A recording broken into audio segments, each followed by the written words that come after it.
السلام علیکم۔ تو فیضان عبداللہ خان چینل کے معزز دوستوں، آج میں آپ کو دا فل اسٹوری آف مغل ایمپررز کے بارے میں بتانے جا رہا ہوں، جس میں مغل ایمپررز کی فل اسٹوری ہوگی۔ تو چلیں اس ویڈیو کو شروع کرتے ہیں۔ تو سب سے پہلے بانی مغل امپائر بابر کے بارے میں بات کر لی جائے تو بابر عمر شیخ مرزا کا بیٹا تھا، جو کہ گورنر تھے فرغانہ کے۔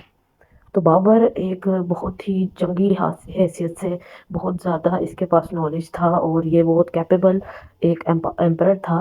اس نے بہت سے فلاحی کام کیے ہیں، اور یہ اپنا زیادہ تر سونا فلاحی کاموں میں خرچ کر دیتا، جنگوں میں خرچ کر دیتا، اور لوگوں کی فلاح میں اپنا زیادہ تر پیسہ، اپنے دولت خرچ کر دیتا تھا۔ تو یہ جو بابر تھا، اس نے کافی بڑی امپائر کھڑی کر لی تھی، اور پانی پت کے میدان میں ابراہیم خان لودھی کو ڈیفیٹ کر کے اس نے مغل امپائر کی بنیاد رکھی تھی۔ تو بابر ایک بہت ہی کیپیبل لیڈر تھا، جس نے اپنی امپائر کو بہت طاقتور بنا لیا تھا۔ اب یہ جو بابر تھا، اس کے بارے میں یہ مانا جاتا ہے کہ یہ فرغانہ سے ہی آیا تھا۔ اس کی پیدائش فروری 14 کو 1483 میں ہوئی تھی، اندیجان کے اندر، جو کہ ازبیکستان کا ایک شہر ہے۔ تو یہ ازبیکستانی تھا، یعنی اس کی پیدائش وہاں کی تھی۔ اس کے بیٹے کا نام تھا ہمایوں۔ تو ہمایوں کو اس نے 12 سال سے ہی حکومت میں لایا ہوا تھا، اور ہمایوں جو ہے وہ ریلیٹیولی کافی ویک رولر تھا شروع سے ہی۔ تو جب اپنے باپ کے مرنے کے بعد ہمایوں کو یہ سلطنت دی گئی، تب اس نے اس سلطنت کو کافی اچھے سے سنبھالا۔ پر اس کے دو رائنس ہیں، ایک وہ جو اس کے باپ کی ڈیتھ سے لے کے تھوڑی دیر بعد تک کا تھا، اور اس کے بعد ایک 1555 سے لے کے 1556 تک کا تھا۔ تو اس کے درمیان میں جو گیپ ہے وہ شیر شاہ سوری کی وجہ سے آیا تھا، جس نے مغل امپائر کو ہمایوں کے ہاتھوں سے چھین لیا تھا، کیونکہ ہمایوں ایک ریلیٹیولی ویک رولر تھا، جو شیر شاہ سوری کا مقابلہ نہیں کر سکا، اور اپنے 8,000 فوجیوں کے لشکر کے ساتھ بھاگ گیا وہاں سے۔ اس نے دریا کے اندر چھلانگ لگا دی تھی، اسی لیے اس کی جان بچ گئی، اور کافی فوجی بھی دریا میں چھلانگ لگا کے وہاں سے فرار ہو گئے موقع سے، اور شیر شاہ سوری نے مغل امپائر پر قبضہ کر لیا۔ ہمایوں کے بارے میں یہ بتایا جاتا ہے کہ یہ ایک کافی زیادہ جنگی مہارتیں حاصل اس کے پاس تھیں، کافی زیادہ جنگی مہارات، پر اسے اس وقت جنگ کے میدان میں کچھ سمجھ نہیں آئی تھی، جس کی وجہ سے یہ اپنا سارا کچھ چھوڑ کر وہاں سے اپنے گھوڑے کے سمیت دریا میں اس نے چھلانگ لگا دی تھی اپنی جان بچانے کے لیے۔ شیر شاہ سوری نے اسے کافی ڈھونڈا، پر ہمایوں شیر شاہ سوری کو نہیں ملا، اور یہ پھر فردرلی کابل پہنچ گیا تھا۔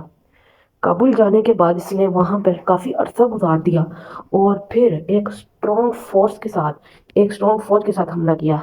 اس کی پیدائش مارچ 6 1508 سنچری کی ہے، اور یہ کابل افغانستان کے اندر پیدا ہوا تھا، اسی لیے اسے کابل کے اندر سے ہی اس نے کافی زیادہ فوج اکٹھی کی تھی شیر شاہ سوری کے خلاف 1555 میں۔ تو اس کی پیدائش کابل کی تھی، اور زیادہ تر وہاں کے لوگ اس کو ہمایوں کو جانتے تھے، اور مارچ 6 کو یہ پیدا ہوا تھا 1508۔ اس کا بیٹا جو تھا وہ اکبر تھا جی۔ تو اکبر نے بہت سے ایسے کام بھی کیے ہیں جو کہ ایک مسلمان کی حیثیت سے اچھے نہیں تھے، جیسے دین الہی کا قیام، اور اس نے دین الہی بنایا تھا، جس میں اس نے ہر ریلیجن کی ڈیفرنٹ اچھی اچھی باتوں کو جوڑ دیا تھا۔ حالانکہ ہم مسلمانوں کا یہ ماننا ہے، ہمارا یہ عقیدہ ہے کہ جو اسلام ہے وہی پختہ مذہب ہے، اس کے اندر کوئی نو ڈاؤٹ، اس میں کوئی کمی نہیں ہے، پر اس نے مختلف ریلیجنز کی مختلف اچھی باتوں کو اکٹھا کر کے ایک جگہ پر ملا دیا تھا، اینڈ دین اسے دین الہی کہنا شروع ہو گیا تھا۔ اکبر کو ایک ٹائٹل بھی ملا تھا جو اکبر دی گریٹ ہے، جو اسے ہندوؤں کی طرف سے ملا تھا۔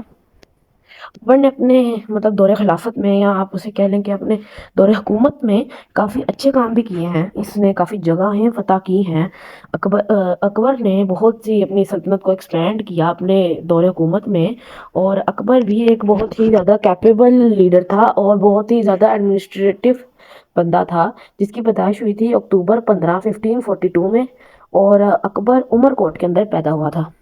اس نے اپنے بعد اپنا ہیئر بنایا تھا جہانگیر کو، جسے ہم پرنس سلیم کے نام سے بھی جانتے ہیں۔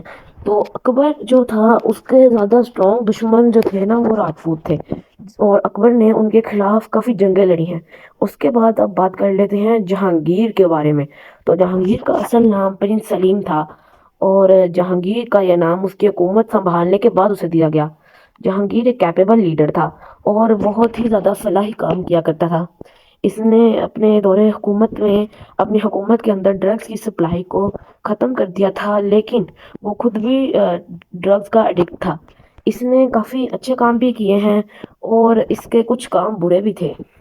اس نے کافی جگہیں فتح کی، اس نے اپنی ریجن کو ایکسپینڈ کیا، اپنی حکومت کو پھیلایا۔ اس نے ایک پیسفل امپائر کھڑی کی جس کا آگے شاہ جہان کو کافی فائدہ ہوا تھا۔ جہانگیر نے کافی زیادہ اسلامی کام بھی کیے ہیں۔ اس نے فارمرز کے لیے بھی کافی رولز نئے ایسے لائے تھے جو کہ بہت اچھے مانے جاتے تھے۔ جہانگیر نے بہت سی جنگیں لڑی ہیں۔ جہانگیر نے مطلب اپنی حکومت کو اتنا زیادہ پھیلا دیا تھا کہ اور اس میں اتنا زیادہ امن قائم کر دیا تھا کہ یہ بھی ایک بہت بڑا مارکا تھا۔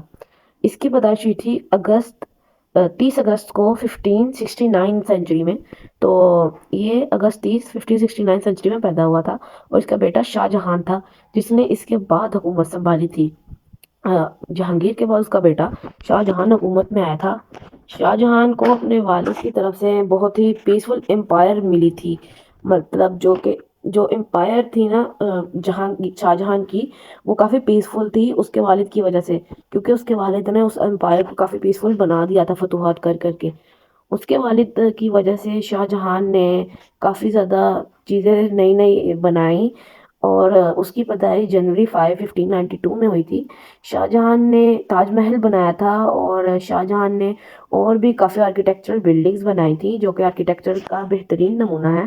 اس کے بعد حکومت آئی تھی اورنگزیب کی۔